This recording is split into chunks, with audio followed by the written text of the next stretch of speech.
जी, third अध्याय में हम देखेंगे कर्मयोग के बारे में और लोक संग्रह। और फोर्थ जो अध्याय है हमारा ज्ञान कर्म संन्यास योग, उसमें हम देखेंगे योग परंपरा के बारे में, संन्यास योग, कर्म का स्वरूप क्या है, कर्म के कितने प्रकार हैं और कर्मों का फल क्या होता है, और वर्ण विभाजन, यज्ञ करने की क्या विधि बताई गई है वो हम देखेंगे, और प्राणायाम का वर्णन हमें फोर्थ अध्याय में मिलता है, और उसके बारे में यहाँ पे क्या कहा गया है वो भी हम आज देखेंगे। ठीक है, तो हम शुरू करते हैं। पुजारी थर्ड अध्याय निकाल देना।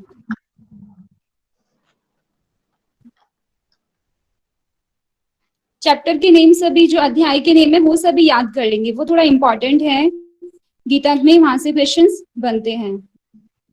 ठीक है पूजा, ठीक है। जैसे कि मैंने बताया था इसमें कर्मयोग और हम पढ़ेंगे लोक संग्रह के बारे में। तो फर्स्ट हमारा टॉपिक जो रहेगा वो कर्मयोग ही रहेगा। पूजा थोड़ा ऊपर कीजिए साइड, ठीक है। इसमें श्लोक दिया हुआ है थर्ड का 5, लेकिन उससे पहले मैं आपको ओरली एक दो श्लोक बता देती हूँ कि जिससे ना हमें क्लियर हो जाएगा कि क्यों यहाँ पे कर्म की बात की गई है। तो वो मैं आपको रीड करके बताऊंगी। जो फर्स्ट हमारा बोला है, थर्ड का जो फर्स्ट है, उसमें अर्जुन बोलते हैं श्री कृष्ण से कि कर्म की अपेक्षा अगर ज्ञान श्रेष्ठ है, क्योंकि हमने दूसरे अध्याय में देखा कि सांख्य योग की बात हो रही है। सांख्य योग को दूसरा ज्ञान योग के माध्यम से भी हम जानते हैं, जहाँ पे हम तत्वों को जानते हैं। तो वो कहते हैं कि अगर ज्ञान श्रेष्ठ है तो कर्म की अपेक्षा, तो मुझे आप कर्म में, मतलब भयंकर कर्म में क्यों लगा रहे हैं, मतलब आप मुझे क्यों कह रहे हैं कि मैं युद्ध करूं अगर ज्ञान ही श्रेष्ठ है तो। फिर तीसरे के दूसरे श्लोक में कहते हैं कि आप मेरी जो आप मिली जुली जो बातें कर रहे हैं ज्ञान और कर्म की, उससे क्या हो रहा है कि आप मेरी बुद्धि को मोहित कर रहे हैं, और इसलिए आप ऐसा कोई रास्ता बताएं, ऐसी कोई एक बात निश्चित बताएं कि जिससे मैं कल्याण को प्राप्त हो जाऊं, अर्थात मैं निश्चय ले सकूं कि मुझे क्या करना है। थर्ड में बताते हैं कि श्री भगवान मतलब श्री कृष्ण बोलते हैं, हे निष्पाप, हे अर्जुन, इस लोक में दो प्रकार की निष्ठा वाले जो लोग कहे गए हैं। एक तो है सांख्य योग की निष्ठा जो रखते हैं, यानी जो विद्वान होते हैं, जो ज्ञान के माध्यम से क्या होता है परम पद को प्राप्त करते हैं, परमात्मा को प्राप्त करते हैं। और दूसरे कौन होते हैं? योगी। तो योगी कौन होते हैं? जो कर्म के माध्यम से, कर्म योग के माध्यम से परम पद को, परमात्मा को प्राप्त करते हैं। तो आपको समझ में आएगा, दो चीज की यहाँ पे बात की गई है, ज्ञान और कर्म की। आशा मैम प्लीज अगर आप सुन रहे हैं तो माइक म्यूट कर लीजिए। नेक्स्ट आता है हमारा फोर्थ, ठीक है। ये इसमें नहीं लिखा हुआ, ये मैं आपको ऐसे ही बता रही हूँ थोड़ा नॉलेज के लिए। अब थर्ड का जो फोर्थ है उसमें कहा है कि मनुष्य ना तो कर्मों का आरंभ किए बिना, मतलब कि अगर हम कर्म का आरंभ भी नहीं करेंगे, हम कर्मों, पूजा जी वहीं पे रहने दीजिए, इसमें नहीं लिखा है कि अगर हम कर्मों का आरंभ ही नहीं करेंगे तो क्या होगा, निष्कर्मता को, मतलब नैष्कर्म होते हैं जहां पे कर्मों का अभाव हो जाता है। लेकिन कर्मों का अभाव तो तभी होगा जब हम कर्म करना शुरू करेंगे। अगर हम कर्म करना शुरू ही नहीं करेंगे तो जो नैष्कर्म की अवस्था है, जो निष्कर्मता की अवस्था है, हम उसको प्राप्त ही नहीं कर सकते। तो यानी योग निष्ठा को प्राप्त नहीं कर सकते जो कर्मों का आरंभ ही नहीं करते। दूसरा, जो केवल जो कर्मों का त्याग मात्र से, यानी एक सोचता है, एक जो पुरुष वो सोचते हैं कि अगर हम कर्मों का त्याग ही कर दें तो क्या होगा, कर्म संस्कार ही नहीं बनेंगे, हम कर्म बंधनों में नहीं पड़ेंगे। तो वो भी क्या है, ऐसे लोग भी सांख्य निष्ठा को यानी ज्ञान को प्राप्त नहीं कर सकते। तो दोनों प्रकार के लोगों के लिए यहाँ पे बताया है कि ऐसे लोग ना तो निष्कर्मता को प्राप्त करेंगे ना ज्ञान को प्राप्त करेंगे, इसलिए कर्म करना तो आवश्यक ही है। अब हम देखते हैं थर्ड का 5, ना ही कश्चित क्षणमपि जातुर्तिष्ठ्यत कर्मकर्त कार्यते आवश कर्म सर्व प्रकृति जनेर गुण, यानी निसंदेह, मतलब जो मनुष्य है ऐसा कोई भी काल नहीं है, ऐसा कोई भी क्षण मात्र नहीं है कि जिसमें वो कर्म ना करे। ठीक है, जो कर्म हम करते हैं कार्यते आवश, यानी किसी के वश में कर रहे होते हैं। किसके वश में कर रहे होते हैं? प्रकृति जेर गुणे, प्रकृति के जो गुण हैं सत रज और तम, उनके वश में। ठीक है, हमें कर्म करना ही पड़ता है, वो हमें प्रेरित करते हैं कर्म करने के लिए। तो ऐसा कोई भी क्षण नहीं है, अगर हम अगर हमें भूख भी लगी है तो खाना खाने के लिए भी क्या होगा, हमें खाना बनाना पड़ेगा, हमें हाथ भी उठाना पड़ेगा मुंह में उसको डालने के लिए। तो कर्म तो हर क्षण में हमें करना ही है। अब नेक्स्ट इंपॉर्टेंट है, इससे क्वेश्चन आया भी था पहले, 3 का 7, 5 और 6 है, सॉरी, इसमें 7 दिया हुआ, ठीक है चलो 7 देख लेते हैं हम। एक मिनट नीचे करना, पूछा इसमें ना 7 दिया हुआ है, 6 नहीं दिया हुआ। मैंने आपको 6 बता देती हूँ, वो इंपॉर्टेंट है थोड़ा, पूछा आप यहीं पे रहने दो। 6 है, ठीक है। उसने बोला है कर्म इंद्रियाणी संयम, अगर आपके पास बुक है तो प्लीज आप उसको मार्क कर लेना। न आस्ते मनसा स्मरण इंद्रियार्था विमूढ़ात्मा मिथ्याचारा से उच्यते, यानी जो मूढ़ बुद्धि वाले जो मनुष्य होते हैं, कैसे मनुष्य, जो क्या करते हैं, हठ पूर्वक इंद्रियों को ना रोक लेते हैं। कैसे रोक लेते हैं, कि वो दिखावे के लिए करते हैं कि उन्होंने क्या किया हुआ है, अपनी जो इंद्रियों को ना वश में कर रखा है। लेकिन क्या होता है, वो अंदर से मतलब मन से ना उन विषयों का चिंतन करते रहते हैं। तो ऐसे पुरुषों को क्या कहते हैं, मिथ्याचार यानी पाखंडी कहते हैं। आप ध्यान रखेंगे कि जो हठ पूर्वक अपनी इंद्रियों को रोक लेते हैं उनको क्या कहते हैं, मिथ्याचारी। ये इंपॉर्टेंट है, ये पहले आया हुआ क्वेश्चन है। ये हमारे समाज के लिए भी वो लोग अच्छे नहीं होते कि वो सामने से तो दिखा रहे हैं कि हमने इंद्रियों को वश में कर लिया, ठीक है, लेकिन अंदर मन में हम विषयों का चिंतन कर रहे हैं। तो ऐसे लोगों को मिथ्याचार कहा जाता है, पाखंड कहा जाता है, ठीक है। 6 हो गया। 7 हम देखते हैं। यशित्व इंद्रियाणी मनसा नियमार उभारते अर्जुन कर्मेंद्रिय कर्मयोग असक्त से विशिष्यते, ठीक है। ये है तीसरे का हमारा 7 में होता है कि जो मन के द्वारा समस्त इंद्रियों का नियंत्रण करके, ठीक है, मन से किसने, सिर्फ बाहर के दिखावे के लिए नहीं, मन से इंद्रियों का नियंत्रण किया है, ठीक है, अनासक्त हुआ। अनासक्त कैसा होता है कि कल में जो फल है ना, फल की कामना नहीं करनी, ठीक है, फल की कामना के बिना जो कर्म होते हैं, ऐसा जो योगी होता है उसको श्रेष्ठ माना जाता है। मतलब इसमें कहा गया है कि जो मन से जिसने इंद्रियों को वश में किया हो और अनासक्त भाव से जो कर्म करेगा, यानी फल की इच्छा ना रखते हुए, वही श्रेष्ठ है। नेक्स्ट हम देखते हैं थर्ड का 8 है। हाँ, नियत कुरु कर्म तव कर्म ज्यायो हा कर्मणाः शरीर यात्रा पीछे तेना प्रसिद्धेद कर्मणाः। तू शास्त्र विहित कर्म, यानी जो शास्त्रों में कर्तव्य कर्म यानी करने योग्य जो कर्म है, ठीक है, उनको करना है, ठीक है, क्योंकि कर्म ना करने की अपेक्षा, जैसे मैंने पहले ही बताया कि जो कर्मों का आरंभ ही नहीं करेंगे वो ही क्या निष्कर्मता को प्राप्त होंगे ही नहीं। तो क्या होगा, कर्म ना करने की अपेक्षा कर्म करना श्रेष्ठ है। और शरीर निर्वाह भी, मतलब जो शरीर का हम पोषण देते हैं, शरीर को पुष्ट करते हैं, जो शरीर को हमें चाहिए खाना या जो भी हमें नीड होती है, बेसिक नीड, वो भी नहीं होगी सिद्ध अगर हम कर्म नहीं करेंगे तो। नेक्स्ट आगे देखते हैं। 3 का 9 है। इसमें बताया गया है यज्ञार्थ कर्मणो अन्यत्र लोको अयम कर्म बंधना तदर्थ कर्म कौन्तेय मुक्त संग समाचरा, यानी यज्ञ के निमित्त, यज्ञ होता है आहुति, आप समझते हैं, यज्ञ में आहुति डालते हैं मतलब समर्पण कर देना, ठीक है। यज्ञ के निमित्त होता है, यानी उसके लिए हम किसी के लिए जो कर्म करते हैं उसको निमित्त कहते हैं। किए जाने वाले कर्मों से, ठीक है, जो यज्ञ के लिए हम कर्म कर रहे हैं उसके अलावा जो बाकी जो मनुष्य हैं, बाकी जो सांसारिक लोग हैं, वो कर्म करते हैं ना, वो किस में बंधते हैं, कर्मों के संस्कार में, ठीक है। यज्ञ से आप समझते हैं समर्पित, समर्पित किसको करना, जो हमने ईश्वर को समर्पित कर दिए, कि जो ईश्वर के द्वारा ही करवाए जा रहे हैं और हम उन्हीं को समर्पित करते हैं, तो वो क्या होगा, वो तो कर्म संस्कार नहीं बनेगा, ठीक है, वो आगे मतलब जीवन जो मरण की प्रक्रिया में वो नहीं फंसेगा। लेकिन जो लोग उसके अलावा कर्म कर रहे हैं, वो क्या होता है, वो कर्म बंधन में बंधते जाते हैं। तो आगे हम देखते हैं। नेक्स्ट है 247। कर्मण्येवाधिका रेस्तु माँ फलेषु कदाचनाः माँ कर्म फल हेतुर्भूर्मा ते संगोस कर्माणि, यानी अधिकार केवल कर्म करने का है, फल में नहीं। मतलब फल की हमें इच्छा रखनी ही नहीं है, अनासक्त भाव से करना है। होना ना तू फल हेतु भी, फल हेतु मतलब होता है फल का कारण नहीं हमें होना, लेकिन फल की इच्छा की हमने ये सोचा कि हमें फल की इच्छा ही नहीं है तो हमें कर्म क्यों करें, ऐसा नहीं सोचना। ऐसी सोच रख के हमें कर्मों को नहीं छोड़ना, फल मिले ना मिले उसको ना सोच के हमें कर्म करते ही जाना है अनासक्त भाव से। नेक्स्ट पूजा अभी हमारा स्टार्ट होता है नेक्स्ट, ये कर्म, वैसे कर्म के ऊपर ही, इसमें सारे श्लोक कर्म के ऊपर ही हैं, लेकिन जो हमारी परीक्षा की दृष्टि से एग्जाम के लिए इम्पोर्टेंट है हम वो करते हैं। ठीक है, तो हम नेक्स्ट देखते हैं लोक संग्रह। लोक संग्रह हमारा स्टार्ट होता है 320 से। ठीक है जी, इसको देख लेते हैं, एक सेकेंड।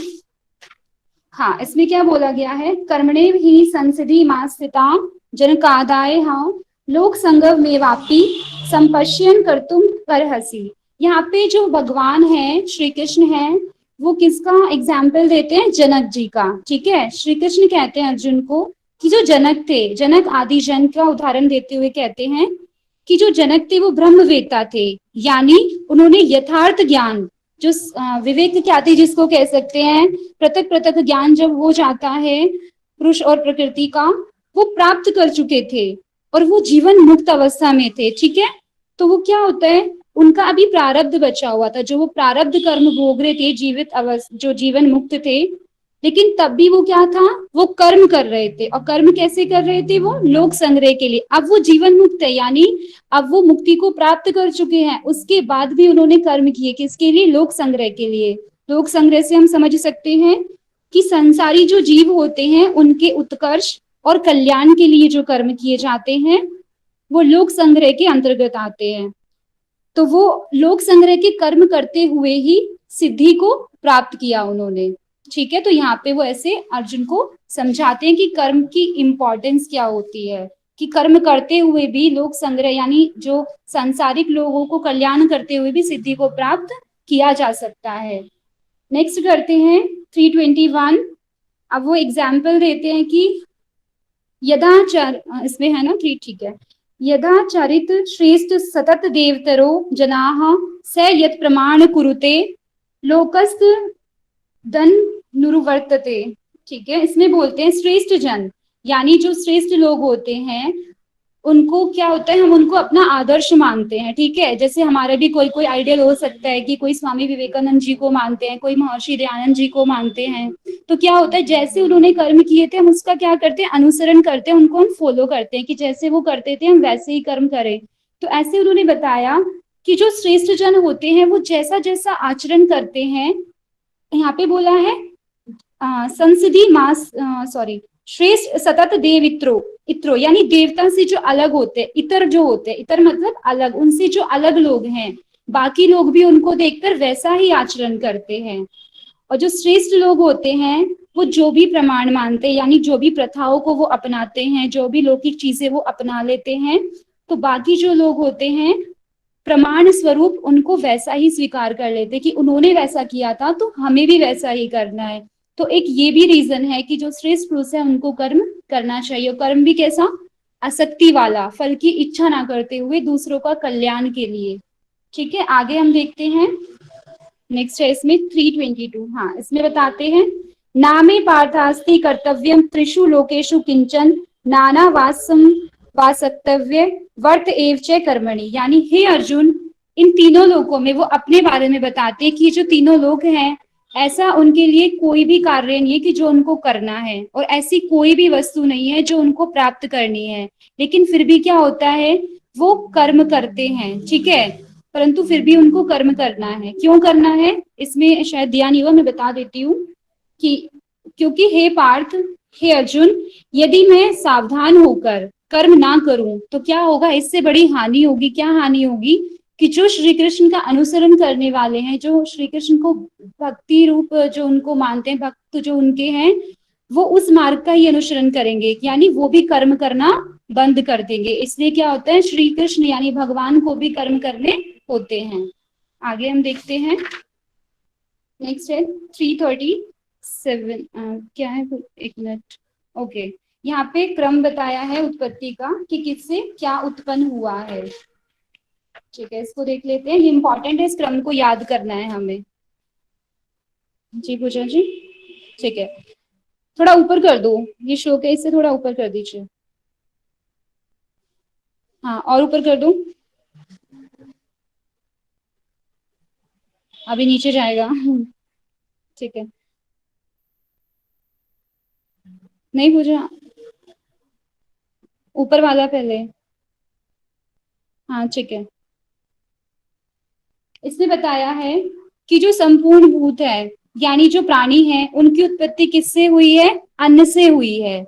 ठीक है, अन्न की उत्पत्ति किससे हुई है? वृष्टि। वृष्टि को यहाँ पे ये बोला गया है, वृष्टि का यहाँ पे हम नाम देख लेंगे पर्जन्य। पर्जन्य होता है मेघ और बादल। ठीक है, तो पर्जन्य हम याद रखेंगे, वो वृष्टि के लिए यानी बादलों के लिए, वर्षा के लिए यूज किया गया है। तो जो अन्न की उत्पत्ति वृष्टि से हुई है। और वृष्टि की उत्पत्ति किससे हुई है?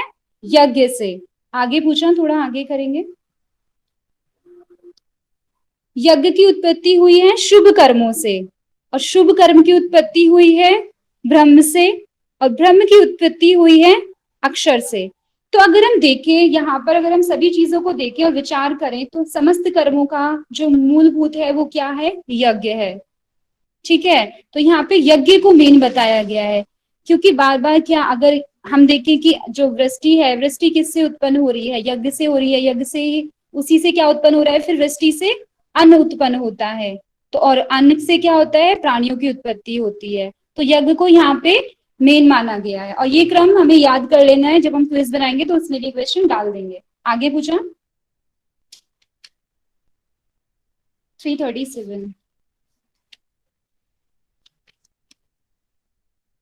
ठीक है, अभी यहाँ पे क्या बताया गया है? ठीक है, पूछे, यहीं पे रोक दीजिए। यहाँ पे बोला गया है कि जो मनुष्य होता है, मैं इसमें जो लिखा हुआ है उससे थोड़ा एक पहले का श्लोक पढ़ देती हूँ तो ये क्लियर हो जाएगा ये यहाँ पे क्यों बोला गया है। जो अर्जुन होते हैं वो बोलते हैं श्री कृष्ण से कि ये मनुष्य जो है ये स्वयं ना चाहते हुए भी, तो क्या होता है, बलात लगाए हुए की भांति किससे प्रेरित होकर पाप का आचरण करते हैं। मतलब जो मनुष्य होता है वो स्वयं नहीं चाहता, लेकिन किस वजह से, ऐसा क्या होता है कि किस वजह से वो पाप का आचरण करता है, उसका रीजन पूछते हैं कि पाप का कारण क्या है। तो अब हम इसको समझेंगे। मुझे सीक्वेंस दिखाना है इसका, पहले आगे सीक्वेंस होगा। हाँ ठीक है, बस यही। सबसे पहले आता है रजोगुण।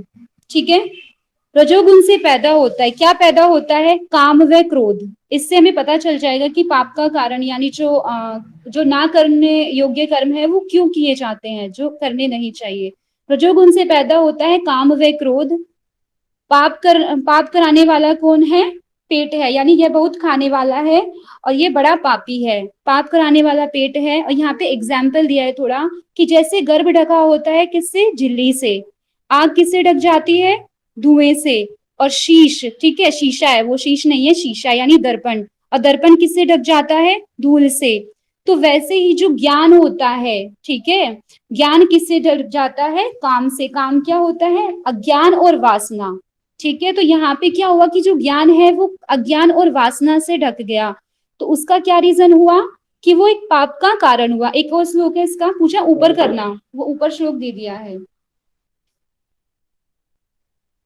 हाँ यहीं पे। ठीक है, 37, 38। ठीक है, ये दिया हुआ है 39। ठीक है, 39 सभी देखेंगे। यह काम शत्रु महान वाला। इसमें क्या होता है कि कृष्ण बोलते हैं कि हे अर्जुन, इस अग्नि के समान कभी ना पूर्ण होने वाला काम रूप, यानी जो काम है वो ज्ञानियों के लिए, काम का मैंने अर्थ बताया आपको, अज्ञान और वासना, वो क्या है? ज्ञानियों के लिए वैरी है, यानी उनके लिए शत्रु है। और उससे क्या होता है? मनुष्य का ज्ञान ढक जाता है, जिसका रिजल्ट क्या होता है कि वो जो मनुष्य होता है ना चाहते हुए भी पाप का आचरण करता है। ठीक है, शायद आपको क्लियर हो गया होगा, समझ आ रहा है आपको? ठीक है, आगे पूछा, नेक्स्ट। नेक्स्ट है 342। इसमें बताया है कि कौन किससे श्रेष्ठ है। ठीक है, इसमें हम देख लेंगे, ये छांदोग्य उपनिषद में भी, सॉरी मांडुक्य उपनिषद में भी इसका वर्णन मिलता है। ठीक है, सीक्वेंस है इसमें भी। शरीर से श्रेष्ठ कौन है? इंद्रियां। इंद्रियों से श्रेष्ठ कौन है? मन। मन से श्रेष्ठ है बुद्धि, और बुद्धि से श्रेष्ठ है आत्मा। ठीक है, ये सभी को याद कर लेना है फिर से एक बार। शरीर से श्रेष्ठ इंद्रियां हैं, इंद्रियों से श्रेष्ठ मन है, मन से बुद्धि, और बुद्धि से भी श्रेष्ठ कौन है? आत्मा। ये हमें लास्ट में 342 में मिलता है। नेक्स्ट हम चलते हैं चतुर्थ अध्याय की तरफ, यानी ज्ञान कर्म संन्यास योग। इसमें सबसे पहले आता है हमारा सीक्वेंस, ठीक है, सीक्वेंस आता है योग परंपरा। फर्स्ट इसका जो टॉपिक है वो योग परंपरा है। आगे कर दो पूजा, सीक्वेंस लिखा होगा वहां पे। हाँ, तो ये तो सभी को ही आता होगा, देख लेते हैं एक बार, रिवीजन हो जाएगा। सबसे पहले जो कृष्ण ने किसको दिया, जो योग किसको दिया, सूर्य को, ठीक है। सूर्य के बाद मनु को, मनु के बाद इक्ष्वाकु को, और परंपरा से ये राज ऋषियों में रघुवंशी और मतलब इक्ष्वाकु माना जाता है जो रघुवंशी यानी राम जी का जो वंश है, ठीक है, और परंपरा से ये राज ऋषियों में आया है। चलिए आगे पूछा, नेक्स्ट फोर्थ का 2। हाँ, जैसे इसका नाम है ज्ञान कर्म संन्यास योग, वैसे ये 5 का 5th अध्याय का 3rd श्लोक है, लेकिन संन्यास योग की बात करते तो यहाँ पे इसको डाल दिया गया, देख लेंगे, बाकी इसका नोट कर लेंगे। 5 का 3rd है ये। इसने बोला है वह अवस्था, संन्यास की, संन्यास क्या है, ठीक है, वो बताया यहाँ पे। वह अवस्था जिसमें द्वेष, इच्छा, द्वेष हमने पढ़ा था ना, दुखानुशयी द्वेष, हाँ हमने पतंजलि योग दर्शन में पढ़ा था दूसरे पाद में। तो वहां पे द्वेष, इच्छा, द्वंद्व होता है, लाभ हानि, सुख दुख, जय पराजय एवं सुख दुख, ठीक है भाई। सर्व बंधनों से मुक्ति हो जाती है, ऐसे सभी बंधनों से जब मुक्त हो जाते हैं वह क्या है, संन्यास योग है। चलिए नेक्स्ट पूछा। अभी इसका 3rd टॉपिक है, हाँ कुछ यहीं पे रुक दो, कर्म का स्वरूप कैसा होता है, ठीक है, कर्म का स्वरूप हम देख लेंगे। तो ये सभी को पता है कि भगवत गीता के अनुसार जो कर्म का स्वरूप है वह निष्काम कर्म, आसक्ति रहित कर्म, यानी फलों की कामना ना करना, वो कर्म जो हम करते हैं वो कर्म का स्वरूप यहाँ पे है। अब नेक्स्ट हो जाता है कर्म के प्रकार। 417 सभी देखेंगे, 417 में हमें कर्म के प्रकार मिलते हैं। तो इसमें बोला है, 417 में बोला गया है कि कर्म का स्वरूप भी जानना चाहिए और अकर्म का स्वरूप भी जानना चाहिए और विकर्म का भी जानना चाहिए, क्योंकि कर्म की गति गहन है। तो हम देख लेते हैं कर्म क्या होता है। पूछा जी ऊपर कर दीजिए। हाँ, यहाँ पे जो सत्येंद्र जी की पीडीएफ है ये, उन्होंने क्या किया कि गीता का जो 18वें अध्याय से गुण और वर्ण उन सबको भी यहाँ पे कंपेयर करके लिख दिया था। सबसे पहले हम कर्म देखते हैं, ठीक है। कर्म कितने प्रकार के बताए हैं, 4 का 17 है, कर्म, विकर्म और अकर्म। कर्म क्या होता है हमारा, सकाम कर्म, ठीक है, जो हमारे क्या होते हैं, राजसिक कर्म, यानी जो हम फलों की इच्छा के अकॉर्डिंग करते हैं कि जहां से हमें कुछ लाभ प्राप्त होगा, वो मतलब अपने लिए जो हम करते हैं, ठीक है। विकर्म होते हैं निषिद्ध कर्म, यानी जो कर्म नहीं करने चाहिए, ठीक है, जो पाप की श्रेणी में हम जिसको ले सकते हैं। अकर्म होते हैं सात्विक कर्म होते हैं, जो कि क्या होते हैं, निष्काम कर्म होते हैं, और जो फलासक्ति से रहित होते हैं, और जिसमें हमें क्या होता है, हमें जहाँ पे फल की इच्छा नहीं होती। अब गुण देख लेते हैं। गुण आपको पता है, सात्विक, राजसिक, तामसिक। इसमें भी जो सत्व होता है वो निष्काम कर्म होता है, रज होता है वो सकाम होता है, और जो तामसिक होगा वो अज्ञान यानी निषिद्ध कर्म, विकर्म होता है। वर्ण देख लेते हैं। ब्राह्मण की क्या जो कर्म है, शम, दम, क्षमा, तप, शुद्धि, ज्ञान। क्षत्रिय के होते हैं धृति, शूरता, ठीक है। शूरता क्या होता है, मुझे इसका मीनिंग नहीं पता। शूरवीर, किसी को पता हो तो प्लीज बताएं। शूरता और वीरता एक ही होते हैं, जो युद्ध में पीठ नहीं दिखाना, शूरता। ओके, ठीक है दी, वीरता के थैंक यू साथ सो लड़, मच, हाँ थैंक यू सो मच दी। हाँ। तेजवीता और रण से ना हारना, ठीक है, रण में ना हारना होगा शायद, रण से ना हार। वैश्य जो होते हैं वो होते हैं कृषि, धेनु पालन, जो हमारे हमारी जो डेली लाइफ की नीड्स होती है उनको पूरा करते हैं। और शूद्र होते हैं लोक सेवा, यानी जो संसार के कल्याण के लिए जो कर्म करते हैं वो, ठीक है। ये आपको समझ में आ गया होगा कि कर्म के 3 प्रकार जो बताए थे। अब इसका एक और टॉपिक था, कर्म का स्वरूप देख लिया हमने, कर्म कितने प्रकार के हैं वह देख लिया, और कर्म का फल क्या होता है। जो हम सकाम कर्म करते हैं उसका क्या होता है फल, जो हमें पाप पुण्य में बांधता है, ठीक है। जैसे होता है ना कि जितने हमारे पुण्य हैं उतना, पूजा जी वहीं पे कर दीजिए। ठीक है, जितने हमारे पुण्य हैं तो क्या होता है कि हम उतना, क्या होता है, स्वर्ग में उनको भोगेंगे, फिर जब वो हमारे पुण्य खत्म हो जाएंगे तो फिर हम क्या हो जाएंगे, मृत्यु लोक में हम आ जाएंगे। तो वैसे जो होते हैं वो सकाम कर्म होते हैं, यानी जो फल की इच्छा से किए जाते हैं। तो अब नेक्स्ट है निष्काम कर्म फल। उसमें क्या होता है, उसमें शुभ अशुभ कुछ नहीं होता, क्योंकि वो फल से रहित होता है, उसमें हमारे कर्म संस्कार नहीं बनते, तो ये कर्मों का फल था। नेक्स्ट आता है वर्ण विभाजन। नेक्स्ट इसका टॉपिक है वर्ण विभाजन, ठीक है, उसको देखते हैं। इसमें भगवान श्री कृष्ण, वर्ण तो मैंने आपको बता दिए ऊपर, और उनके कार्य भी बता दिए कि क्या क्या कार्य थे।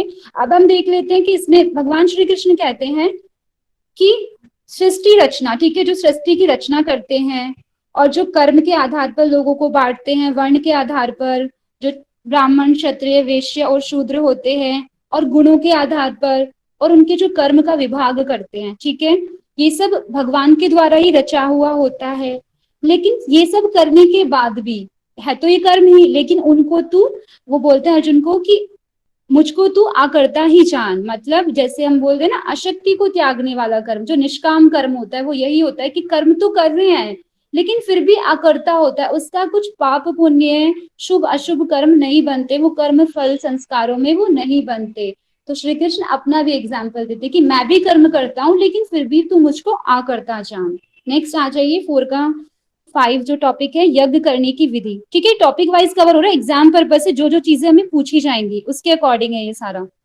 अब इसको जान लेंगे। एक सेकेंड मैं अपनी बुक में निकाल लूं। हाँ, इसमें बताया गया है, कैटेगरी बताई गई है कर्म की। सबसे पहला बताया, इसमें मिस है वो, आप इसको ऐड कर लेना। देखो श्लोक में लिखा हुआ है द्रव्य वाला, लेकिन इसमें मिस है, वो तब से शुरू किया है इन्होंने। द्रव्य संबंधी यज्ञ, द्रव्य संबंधी यज्ञ कौन से होते हैं, वह यज्ञ, ठीक है, जो कि द्रव्य से यहाँ पे हम क्या ले सकते हैं, पैसा, यानी धर्म अर्थ काम मोक्ष जो होता है, यानी जिसके पास पैसा होता है वो क्या करते हैं, दूसरों के कल्याण के लिए जो यज्ञ करते हैं, समर्पण कहना, ठीक है, जो लोग कल्याण के लिए गरीबों को कुछ देना या उनके लिए उनकी हेल्प करना, तो वो होता है द्रव्य संबंधी यज्ञ में।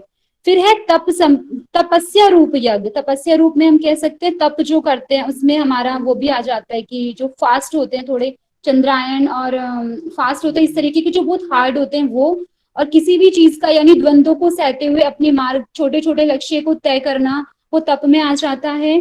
फिर आ जाता है स्वाध्याय, यानी अहिंसा आदि जो तीक्ष्ण व्रत हैं उनको यत्नशील, उनको धारण किए हुए जो स्वाध्याय करते हैं, यानी सेल्फ ऑब्जर्वेशन, उसमें कुछ भी आ सकता है कि जैसे दिव्य जो श्रेष्ठ पुरुष होते हैं उनके अध्ययन करना, या वेदों को पढ़ना, या पठन पाठन करना ग्रंथों का, और खुद को फिर ऑब्जर्व करना, ठीक है, वो आ जाता है। फिर होता है ज्ञान यज्ञ, ज्ञान यज्ञ को सबसे प्रधान कहा गया है, जो ज्ञान योग यानी जो तत्वों को जानने वाले हैं, जो सांख्य योग को हमने पढ़ा था दूसरे अध्याय में, वो ज्ञान की श्रेणी में आता है, ठीक है। सीक्वेंस इसमें देख लेंगे कि कितने प्रकार के बताए हैं, दान, तप, दान इसमें ऐड कर लेना प्लीज आप सभी, वो मिस है, दान, सॉरी, द्रव्य, तप, दान, स्वाध्याय, ज्ञान। नेक्स्ट पूजा जी, लास्ट आज का प्राणायाम का वर्णन, ठीक है, इसको भी थोड़ा ध्यान से देख लेंगे क्योंकि प्राणायाम ये हमारे से रिलेटेड है योग से, तो प्राणायाम को थोड़ा ध्यान से समझ लेंगे। इसमें बताया गया है 4 का 29 है ये, मैं इसको पढ़ती हूँ। अपान में प्राणवायु को हवन करना, समझने की कोशिश करेंगे। अपान वायु में प्राणवायु को हवन कैसे, जो अपान वायु होती है हमारी, आपको पता है कि नीचे की तरफ होती है, ठीक है, और प्राण वायु क्या होती है हमारी, हमारे हृदय प्रदेश में मानी जाती है। तो इसमें बोला है अपान वायु में प्राण का हवन करना, तो क्या करते हैं जब हम प्राणों को लेते हैं तो क्या किससे मिलता है, हमारा अपान से, ठीक है। अपान वायु में प्राण का हवन किया, तो क्या किया हमने, जब इनहेल किया, प्राण हमने लिया, उसको किसमें मिला दिया, अपान वायु में, तो क्या होता है, ये इनहेल से लिया गया है। नेक्स्ट होता है हमारा प्राण वायु में अपान वायु का हवन, ठीक है, जब एक्सेल करते हैं तो नीचे से हम ऊपर की तरफ उठाते हैं, यानी अपान को उठाया और वो प्राण से जाके मिलता है, तो वो क्या होता है, एक्सेल, ठीक है। नेक्स्ट हम लेते हैं कुछ प्राण और अपान की गति को रोककर, यानी जो यहाँ पे हम ले सकते हैं स्तंभ वृत्ति, यहाँ पे होल्डिंग, ठीक है, प्राणों को प्राणों में ही हवन करना, यानी जहां पे जो प्राण है उसको वहीं पे रोक दिया। तो जैसे हमने उसमें भी पढ़ा था ना, योग दर्शन में भी, कौन सा था, बाह्य पूजा जी बताएंगी, मैं रिकॉल नहीं कर पा रही एकदम से। बाह्य बाह्य, अभ्यंतर स्तंभ वृत्ति। हाँ जी, बाह्य अभ्यंतर स्तंभ प्रति। बाह्य मतलब जो एक्सेल करके, सॉरी पूजा मैंने डिस्टर्ब कर दिया, मैं भूल गई क्या आप स्क्रीन प्रेजेंट कर रहे हो। बाह्य मतलब जो हम क्या करते हैं एक्सेल, अभ्यंतर मतलब अंदर की तरफ इनहेल, और होल्डिंग होती है हमारी स्तंभ वृत्ति, यानी उसको रोक देना। तो वैसे ही यहाँ पे इसको लिया गया है। तो जो ऐसे साधक होते हैं, यज्ञों द्वारा पापों का नाश कर देने वाले, यज्ञ को जानने वाले हैं। तो यहाँ पे क्या बोला है, प्राणायाम का फल एक तरीके से बोल दिया कि इस प्रकार के जो यज्ञ करते हैं वो क्या करता है, पापों का नाश कर देने वाला है। ठीक है, थैंक यू सो मच, इतना ही था मेरा आज का। आपको समझ आया सभी को? हाँ, बहुत अच्छे से, बहुत अच्छे से, थैंक यू सो मच। जी भावना जी, बहुत ही अच्छा लगा, बहुत सिस्टमेटिक वे में था और सिलेक्टेड वर्ड्स थे, तो बहुत अच्छा लगा। Thank you. थैंक यू सभी को, आपने बहुत अच्छे से सुना, पेशेंस के साथ, वही बहुत है। मैंने पहले कभी पढ़ाई नहीं है गीता, फर्स्ट टाइम मैंने अभी आप सभी को पढ़ाई है। तो अगर कोई गलती कहीं पे हुई हो श्लोक में या किसी भी शब्द में, तो प्लीज आप मुझे बता देना और करेक्ट उसको कर देना। No, everything is okay.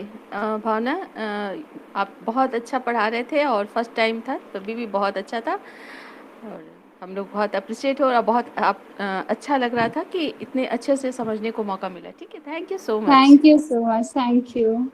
Ma'am notes भेज दीजिएगा पीडीएफ वाले इसी के। ठीक है जी, ठीक है। वो कौन से ग्रुप में आप, 2 में या 1 में? शिवम जी ग्रुप में है, ऑलरेडी है, अगर नहीं है तो एक बार फिर से भावना जी सेंड कर देंगे। ठीक है जी, हिरण संहिता भी और ये वाला भी जी। जी जी ठीक है। ठीक है। तो पूजा दी शांति पाठ करा दीजिए, और कल क्विज रहेगी तो कल सभी जुड़ जाएंगे टाइम से।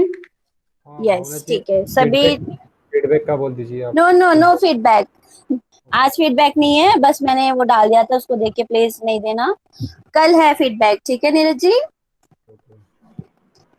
कल क्विज होगा हमारा, क्विज के बाद मयंक जी, मोहित जी, भावना जी और मेरा, ठीक है? आप सभी फीडबैक देंगे, आज नहीं।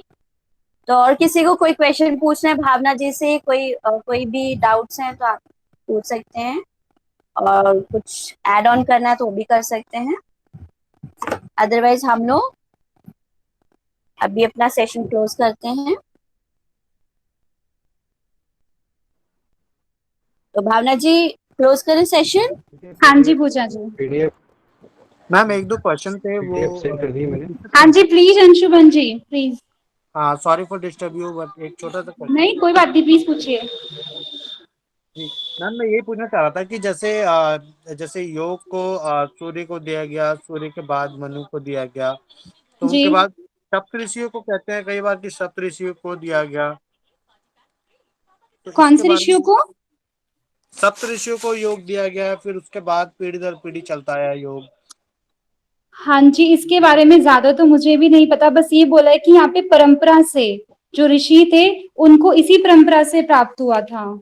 अंशुमन जी ये भगवत गीता में भगवान जी ही कहते हैं अर्जुन से, ठीक है, कि कैसे उन्होंने योग को उन्होंने सूर्य भगवान को दिया था, फिर वो पास होते होते बाकी सभी राज ऋषियों तक पहुंचा। ठीक है, तो हम गीता इसमें एक से वर्ड बाहर नहीं मेंशन जाएंगे। है कि परंपरा से गया ये, कि जैसे स्टेप बाय स्टेप, Yes. जैसे हमें मिला हमारे जो स्कूल के टीचर्स हैं उनसे, उनको मिला उनके, मतलब परंपरा, जैसे गुरु शिष्य परंपरा होती है ना, उसी से ये आगे बढ़ता गया। तो योग के बारे में बहुत सी जगह पे वर्णन मिलता है कि